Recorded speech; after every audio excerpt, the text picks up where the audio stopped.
Hello and good evening everybody. I hope you're ready for some more reading. I've got my book and I've got my therapy friends. This one has fallen over. There you go, mate. In case you're wondering, the octopus does not have a name or agenda yet. I'm just that indecisive about the whole thing. But without further ado, shall we begin? Now, if you remember last time, we learnt all about the fixed mindset, otherwise known as the gym mindset, which has held me back for 41 freaking years. I'm not bitter about it, not at all. But today, we're going to learn about the growth mindset. So, shall we?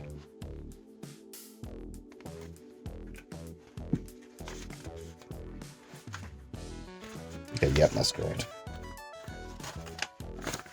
Okay. Check your mindset. Let's do this again. Here are some common attitudes that can help you figure out if you are in a growth or fixed mindset. You may not sit easily in one mindset or the other, or you might be in a growth mindset about some things and a fixed mindset about others. The fixed mindset. Ability. Ability is fixed and predetermined from birth. People are born with certain gifts, talents, or skills. So, what do you reckon? Do you believe that? Do you believe that Lionel Messi was blessed with all those skills? And that's allowed him to do it without practice or effort? Well, do you? If you don't really know who Lionel Messi is, then insert some equivalent person that has achieved an absolute ton of stuff in the world. Alright? Effort. What's the point in trying? My abilities were given to me at birth, and I can't change them. What about that, people? Does that apply to you? It applies to me. I've always said, I'm just not good at things. To a lot of things. Mistakes. Let's not admit we made them. Let's carry on exactly as before. Let's definitely ask anyone for help. Super talented people don't need help. Now this is me. This is my mindset. I don't tell people I made mistakes, I just hope that no one notices. Because I don't want to look like a complete idiot. And well, I've just said it really. So what about you though? Do you, dear listener, do you think that too? Sorry people, getting itches on my sides. Right, let's carry on. Feedback. I don't need it. It makes me uncomfortable, so I usually just ignore it. I do. I dismiss feedback. Because all along is, I know I'm terrible at this thing, so I don't really need you to tell me.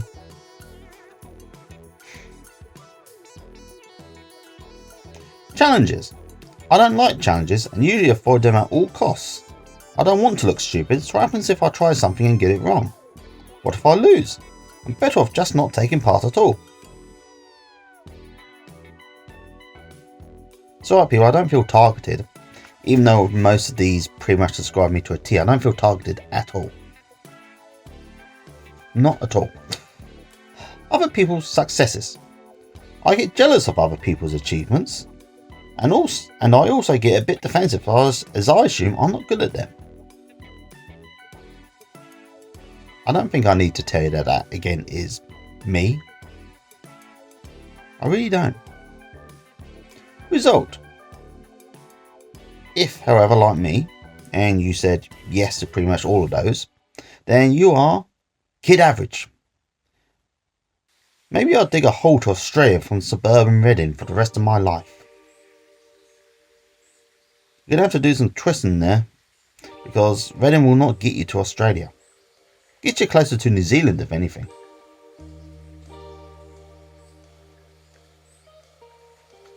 However, Thinking about your mindset will bring you one step closer to better understanding your personality and how to achieve your awesomeness.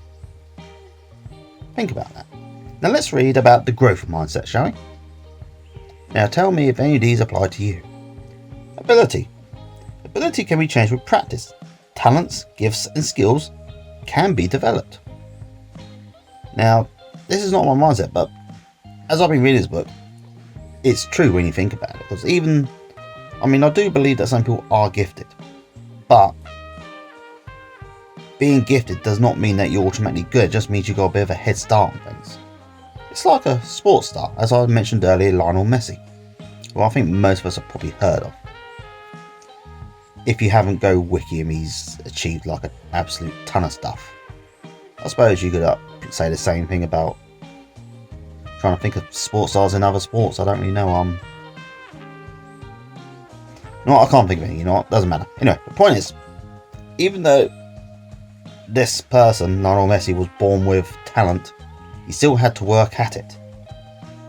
He couldn't just, kick a ball at the age of 5 and, get into the Barcelona first team from then. No.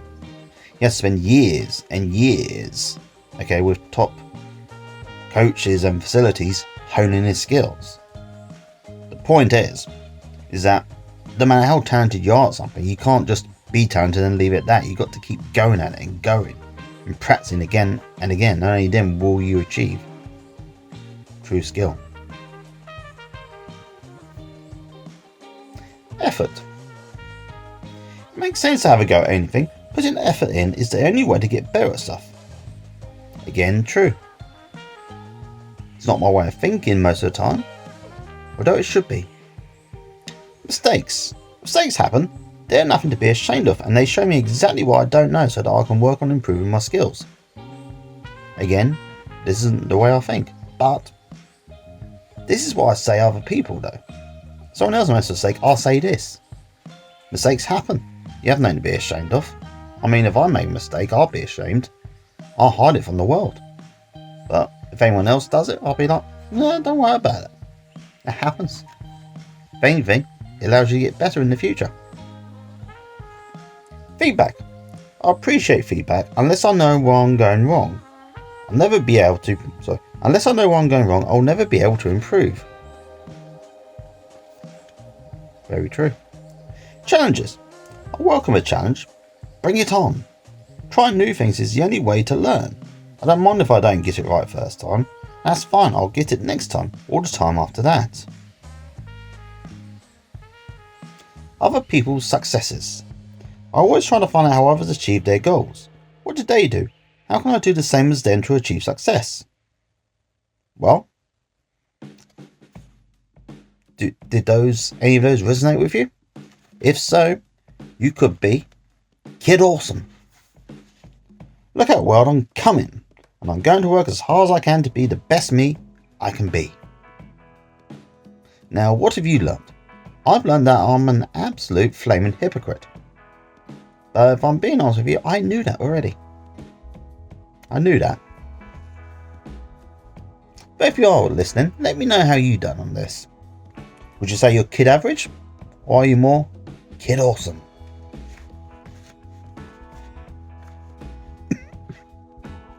Now, what is a growth mindset? And can I buy one online? If you can, I'm pretty certain Amazon do one. They sell everything else.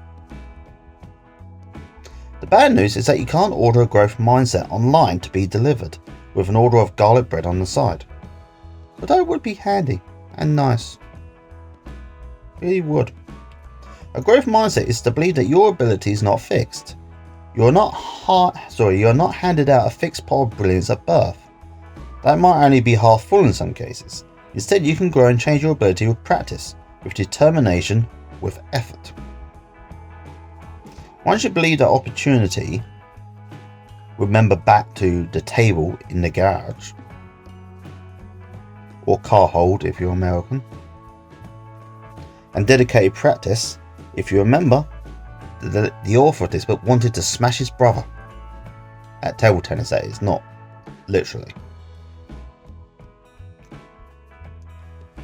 However, those are the foundations of getting good. And also, it makes sense to have a go, doesn't it? After all, these things you can control. If you're in a fixed mindset, however, but keen to be in a growth mindset, sorry, I'll get this right in a minute. Let's start this sentence again, right? If you're in a fixed mindset but keen to be in a growth mindset, check out how to overcome some common doubts that might otherwise hold you back. The growth mindset is based on the belief that your basic qualities are things you can cultivate through your efforts. And that is according to Professor Carol Dweck. If you remember, she was mentioned in the previous video too. Now there's a little chart here. Let's see if I can show you. I'm going to read it in a sec, just going to give you an idea to see it. So we have the fixed mindset, who say things like, I'm no good at that.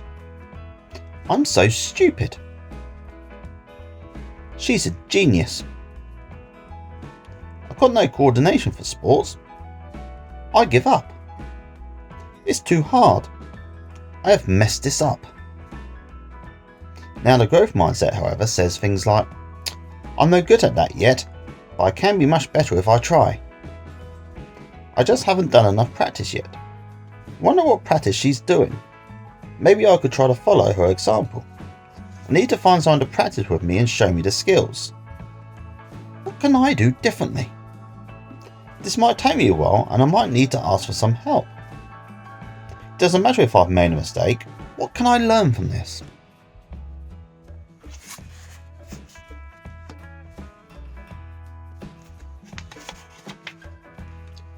Let's get a bit real, but only a tiny bit. Growth mindset is a big deal, massive, potentially world changing. Will it stop global warming? Could it cure cancer? Well, yes, it might if the scientists working on global warming or cancer are in a growth mindset and don't give up until they find a solution. But what do we know for sure though, is that you definitely won't reach your potential if you don't even try. And even if you are not the Olympic champion at the end of all this, I wasn't, turns out most of the population of China also had a table tennis table in their garage and haven't quite wasted as much time as I had on the whole to Australia. You'll, however, be far, far better than when you started, the best you could possibly be. You'll probably be more confident, more willing to try new things and less frightened of looking stupid. So I think we're ready. No, not for the story about the bus to Bergen, Germany, instead of Bergen, Norway. They are, however, 1,268 kilometers apart according to Google and Interpol, who had to come looking for me, but more on that story later. I think we're ready for the next phase of our awesome mission, Stage 2. Let's get on with it. How do we actually get a growth mindset and change those fixed mindset forces we hear in our heads? Over to you, Worry Jar. And there's a picture of a jar with worry written on it, see? The worry jar. What are the things you tend to worry about which might stop you from trying something new or hard? Can you write them down on some slips of paper? Now obviously you don't actually have to do this, but if you have something at home, but if you do have a pen and paper, maybe write something down. Maybe keep that piece of paper on you.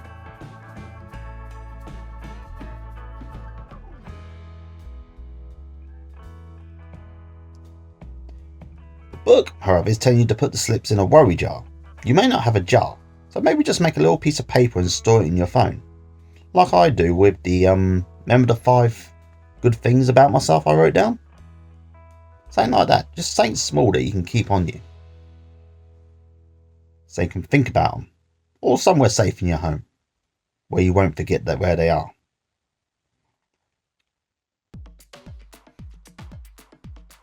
Back to the book. Put the slips in a worry jar. Any jam jar or pot will do. In a week's time or even 2 weeks, look at the slips of paper again and see whether those worries still apply. Throw away any that don't. Then take a look at the ones that are still worrying you. Is there something you can talk to her about these? Now, I'm actually going to write some of these down. I'm going to talk about them in the next video. Not tonight's video, but tomorrow's, the next video. The one that will be uploaded onto YouTube the day after tomorrow. Otherwise known as in 48 hours from the uploading time of this video. Hopefully I'll remember it. If no such video appears, then you know I've forgotten all about it. And if I do, say so in the comments. Let me know if I forget things, okay people? Otherwise I know will.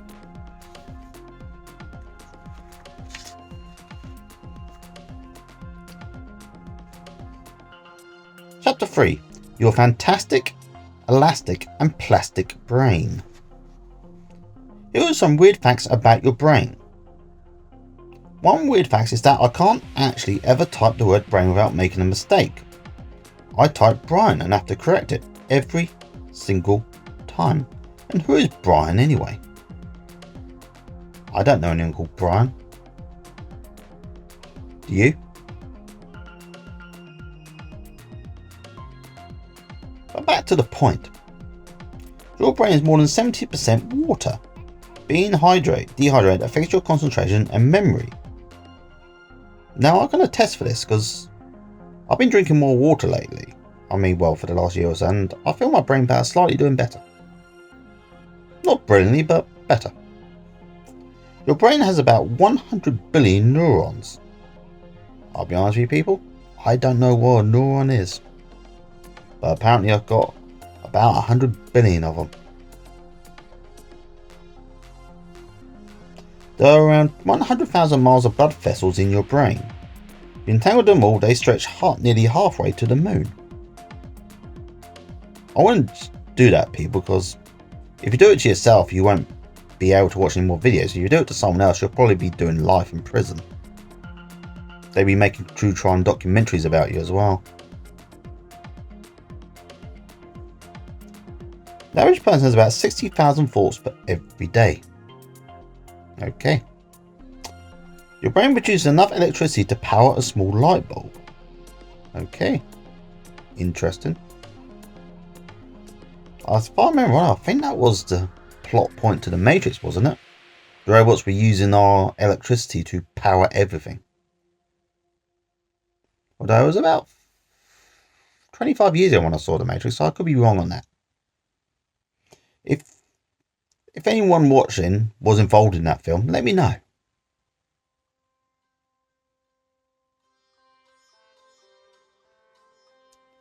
Okay, there's a long word here, which I'm going to have to put up on the screen. I'll try to pronounce it, but I'll try my best anyway. Sphenopalatine ganglioneuralgia? I think that's it. It's a scientific term for brain freeze. Try saying that with an ice cream headache. But these facts are not even the most interesting things about the brain. There is something even more amazing, staggering, and dare I say it, world-changing. This is relatively recent news, even for the neuroscientists out there. Perhaps one of them is called Brian.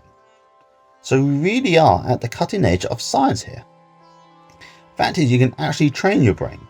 Sort of take it to the gym if you like, make it stronger and grow its capacity for learning new things. Getting in shape usually means one thing, right? Physical fitness. The body really is an incredible thing. We can train it to be super flexible or built for endurance sports like marathons. Physically, our bodies are fully adaptable. But it's also possible to customize your brain and get it in good shape. Unfortunately, that doesn't involve spending hours in the gym. Your marvelous brain. Day after day, our brains are hard at work. They are mission control for every move we make, from blinking and breathing to walking and talking. Your brain might power down a bit at night, but even in sleep mode, it is processing information and making sense of it. But the brain is also a complex communication center. It's made up of billions of pathways that deliver signals to our central nervous system, which controls all activities in the body. These are called neural signals. Their job is to fire up every time we think, feel, or do something. Some pathways are more active with signals than others. There are pathways in charge of basic functions that keep us alive, of course, but lots more are formed because we choose to do certain things, from playing the guitar to learning lines for a school play. Neural pathways take shape to deliver the signals we need to get that particular job done. This means we can shape up our brain just like we can shape up our body. Think of it as a mental muscle. If we put the brain through a fitness program that helps to build neural pathways, we can mold it into something truly incredible. And the more we push ourselves, the more connections we make and the stronger they become. Scientists have a name for this. Wait for it, it's called neuroplasticity. I'll spell it. It'll be spelled on the screen.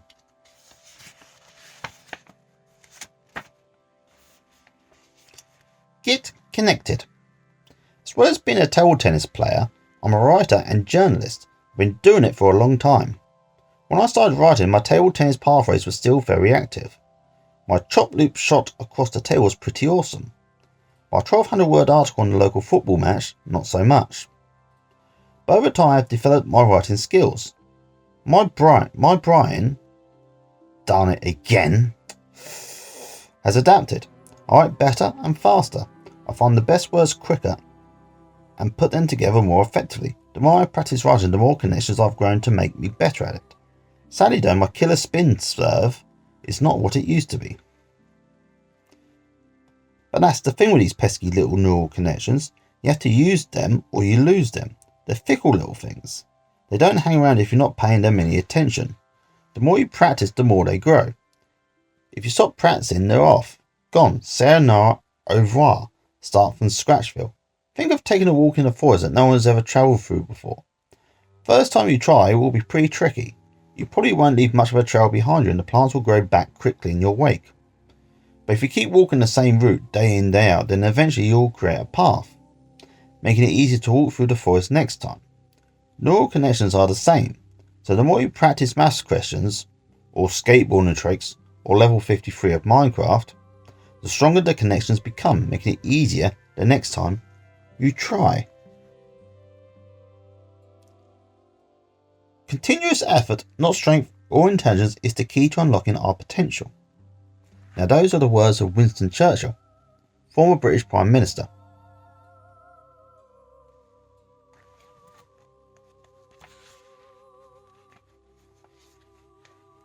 Now you probably think, what on earth has all this got to do with mindset? You thought you were getting a growth mindset, instead you're now thinking about a weightlifting regime for the jelly-like stuff in your skull. Surely, this ability for the brain to physically change and create new connections is the very reason that having a growth mindset really works. It's proof that your ability isn't fixed at birth. If your brain actually grows when you practice, making things easier to achieve the next time, then it makes a whole lot of sense to start practicing things. Now your brain isn't actually made from plastic, but it does share the same ability to be moulded and shaped. While we can't flatten it out or sculpt it into a model of the Eiffel Tower, we can, however, reset the pathways inside it to help us become awesome at something we really want to be good at. If you need proof, then follow me as we jump inside the back of a taxi and stare at the driver's head. Why? Because something pretty awesome is happening in there. Now, we're going to leave it at that tonight because we're running out of time. We will, however, discuss the taxi driver, otherwise known as the human sat-nav. Quoting the book here, I'm not actually saying they're taxis like human machines, but they're pretty good at navigation. So anyway, next video, I will not be reading the book. The next video will be me showing my worries with all of you. Okay? Now, you don't have to share any back. I don't really care. Well, I do care. I care about each and every single one of you, obviously, but I don't want anyone sharing anything, okay, just because I've asked, you know? If you want to share, go ahead, share something, but, you know, it's not necessary, you know? Because, end of the day, I will have a say, okay? Write down your own worries, okay? You don't have to share them with anyone, even though the book says you should share them with your parents. I wouldn't. Don't share them with anyone, okay? At first, okay? Just write them down. Keep them on you. Think about it. And think about what you can do about those worries, how you can change it, or how you can learn to stop worrying about it even. I mean, if you want to talk to people about it, go ahead. But personally, it's about you, okay? This journey, okay, is about me and you, because we're all on our own irrespective journeys in this world, okay? Excuse me. And obviously, everyone's going to have different worries, different insecurities, and different solutions to things. So, if you do have any worries, write them down and keep them, and just think about them. Think about what you can do to stop it, or what you can do to make it better.